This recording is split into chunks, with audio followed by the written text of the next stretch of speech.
Aux 24 heures du Mans, un départ mouvementé pour le favori, Jackie X, qui a déjà plusieurs fois remporté l'épreuve, mais il lui reste encore 20 heures pour rattraper son retard. Henri Baudiquel.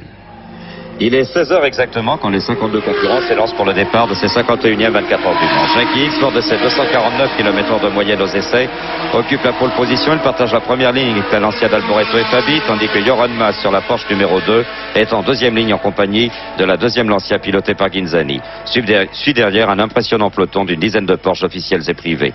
Étant donné l'expérience de la marque allemande, tandis que nous sommes ici à bord de la Lancia conduite par Jean-Claude Andruet, étant donné l'expérience de la marque allemande, on ne voit pas ce qui pourrait a priori l'empêcher de s'imposer. Et pourtant, il y a l'impondérable. C'est justement ce qui s'est produit dans le deuxième tour, au bout de la ligne droite, au virage dit de Mulsanne, quand la Porsche 956, pilotée par Lamers, est venue percuter la Porsche Jackie X par le côté gauche. Jackie X n'a évidemment pas compris pourquoi Lamers a tenté une telle manœuvre, car il semble bien que Lamers n'ait pas été victime du moindre ennui mécanique. Obligé de s'arrêter, Jackie X est reparti en 22e position. Et bien, alors que nous venons tout juste de dépasser les 4 heures de course, Jackie X est déjà remonté à la 3e place, derrière deux autres Porsche, celle de Mas Bellof et celle de Holbert Heywood.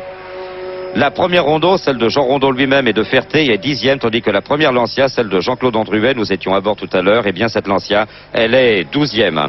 Ainsi, après seulement 4 heures de course, il n'y a pas moins de 9 Porsche en tête de ces 51e 24 heures du Mans. Et quand on sait que Jackie, je vous le rappelle, alors qu'il avait été retardé par un accrochage, eh bien Jackie X, reparti en 22e position, a réussi déjà à remonter en 3e place.